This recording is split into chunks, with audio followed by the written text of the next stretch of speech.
είναι αυτό? Ένα σπουργίτη.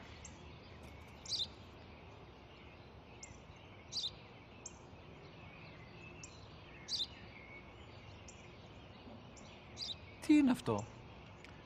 Μόλις τώρα στο πατέρα, σπουργίτη είναι.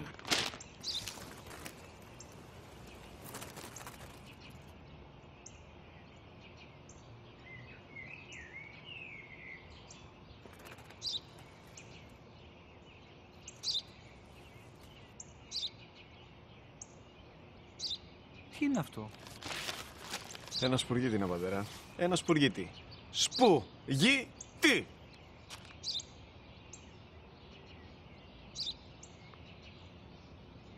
Τι είναι αυτό? Γιατί το κάνεις αυτό το πράγμα, μπορείς να μου πεις? Τόσες φορές σου είπα, είναι ένα σπουργίτη! Δεν το καταλαβαίνεις!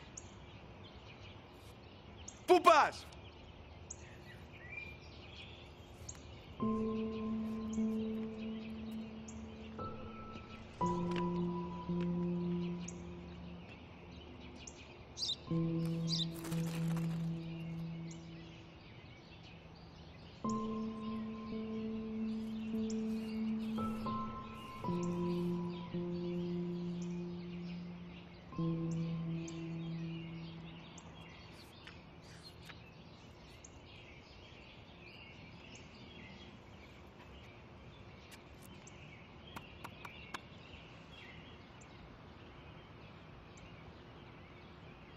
Δυνατά.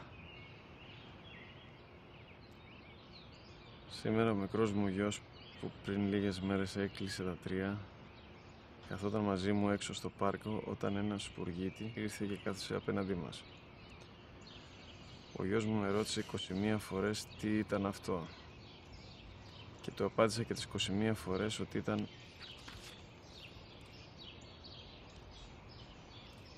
ένα σπουργίτη.